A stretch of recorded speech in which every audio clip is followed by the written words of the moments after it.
Hola a todos. How are you guys? Are you ready for some Spanish grammar today? Well, here we go. El presente de subjuntivo. Wow. For some people that, they know approximately what this is about, it may sound terrifying, but it's not so much if you get the mechanism. So let's see how it goes.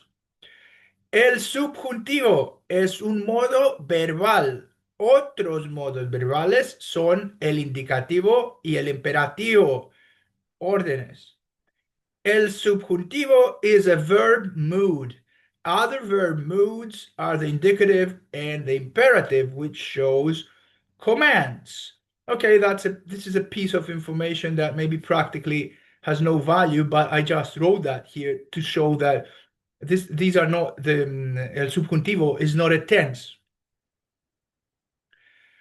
Para formar el presente de subjuntivo, cambiamos las vocales características de las tres conjugaciones de indicativo entre ellas. To form el presente de subjuntivo, subjunctive, we must change the characteristic vowels of the three conjugations of indicative one with the other. What on earth is this? So practically, this is conjugación uno, like the verb amar, and we see that the strong vowel, the characteristic vowel, is a. So, amo, amas, lo vemos aquí, ama, amamos, amáis, aman.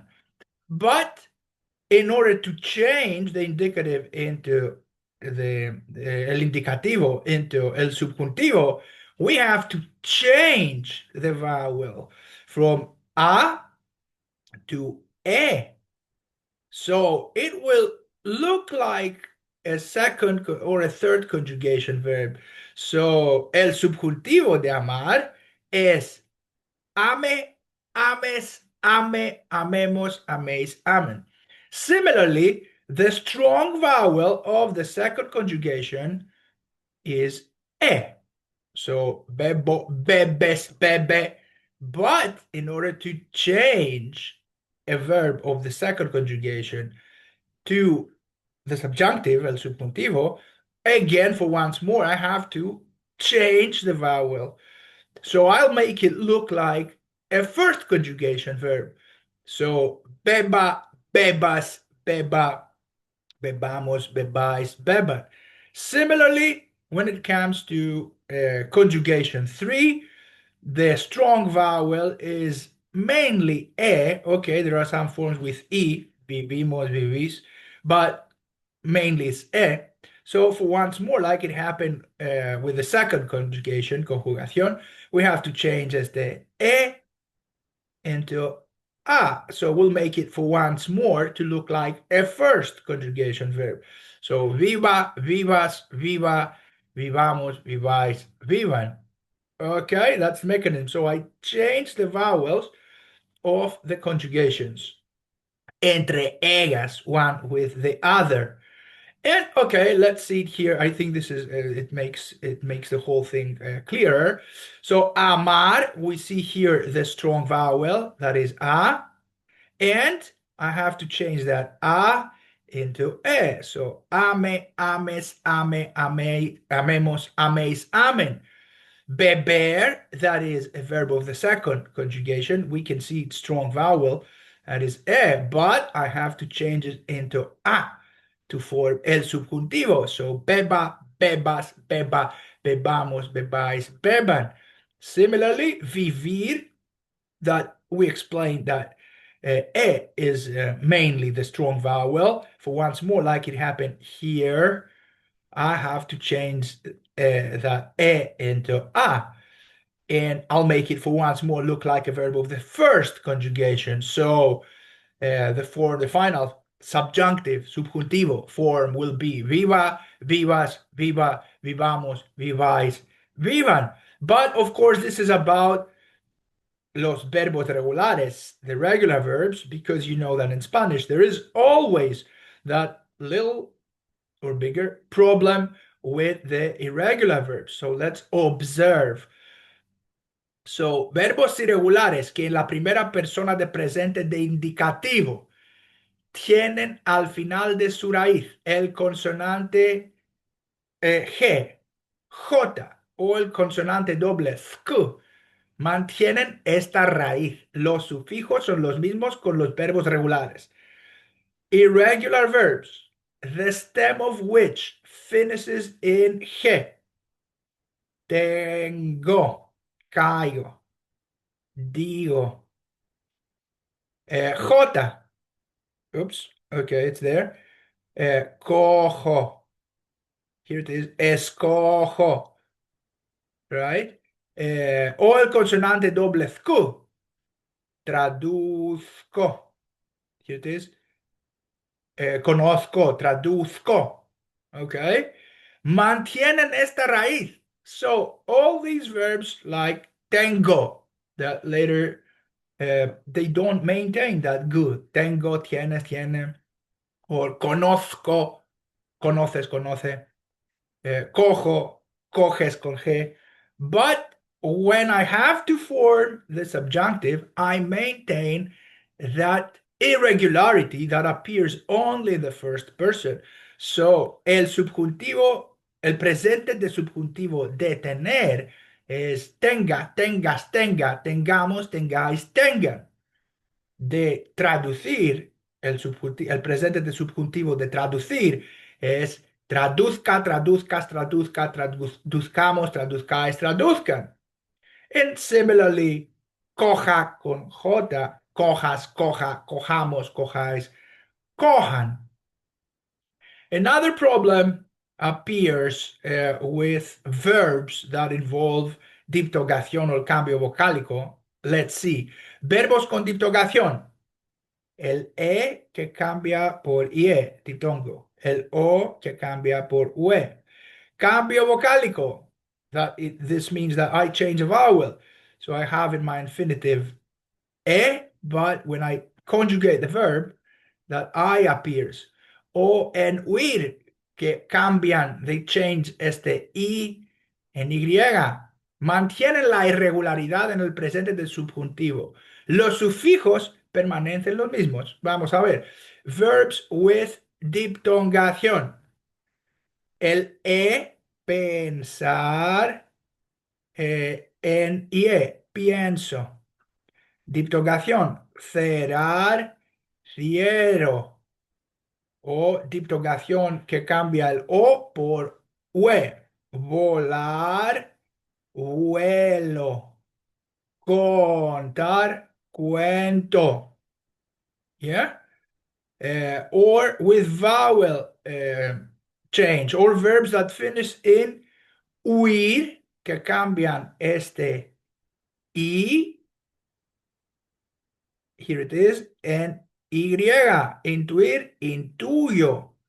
Huir, este I en Y. Huyo. Maintain the irregular form. So, and, the suffixes remain the same. So these are first conjugation verbs. I see that I have changed the strong vowel. Similarly here, first conjugation verbs. I have changed the strong vowel. Here, third conjugation, I have changed it again. And what remains is the irregularity. So, piense, pienses, piense, pensemos, penséis, piensen, because we have already explained since the moment we describe the irregular verbs that irregularities disappear in nosotros and vosotros. And we can see it here, but you see that when it comes to the rest of the form, the irregularity that has already appeared in the present of indicative, it is maintained in el presente de subjuntivo. Vuelve, vuelves, vuelve, volvemos nosotros. Volvéis vosotros, vuelven. And so on and so forth. There is more. Algunos verbos de la tercera conjugación con diptogación o cambio vocálico, diptogación, we explained it, que cambia en ye o en ue, eso es el cambio vocálico. This is the cambio vocálico, el e que cambia en i. Convierten el e de su tema, aquí está, preferir, servir, el e de su tema. Y el o, aquí está, dormir, en u, en nosotros y vosotros. So, preferir, prefiero, prefieras, prefiera, prefiramos, prefiráis, prefieran. O, ok, el verbo servir lo cambian, it's changing all the forms. But look at this now. Dormir, duerma, duermas, duerma. Nosotros durmamos. Vosotros durmáis y duerman. A bit more. Verbos con irregularidades propias. Verbs with unique irregularities. Okay, these are the, commonly and always irregular verbs. In my view, these are the most irregular verbs in the Spanish grammar. El verbo ser, sea, sea, sea, seamos, seáis, sean. Of course, we see that el verbo ser follows the logic we described because we could maybe perceive it as being, a second conjugation verb, and we see that the vowel, the strong vowel, has changed in a, like it happens with all verbs when we change them from the indicative to the subjunctive. El verbo ir, vaya, vayas, vaya, vayamos, vayáis, vayan. So this is very regular, but for once more, the strong vowel has changed according to the rules we described. A ver, haya, hayas, haya, hayamos, hayáis, hayan. Again, this is irregular, but for once more, we see that it looks like a second conjugation verb, and we see that this vowel has changed normally, as we have already described. Verbos con irregularidades propias. Second part, el verbo saber, sepa, sepa, sepa, sepamos, sepáis, sepan. Estar, esté, estés, esté, estemos, estéis, estén. Ver, vea, veas, vea, veamos, veáis, vean. And I think that that's all. Dios mío, oh, qué cosa es esta. But okay, I have to tell you that we have just opened a door that leads us to a huge grammar unit in Spanish, because we just described how to make el presente de subjuntivo. There are some more tenses de subjuntivo on the one hand, and on the other hand, we have to see how it is used, and we'll do that step by step. So I hope the video is helpful. It has something to tell you. Up to the next time. See you. Thank you very much.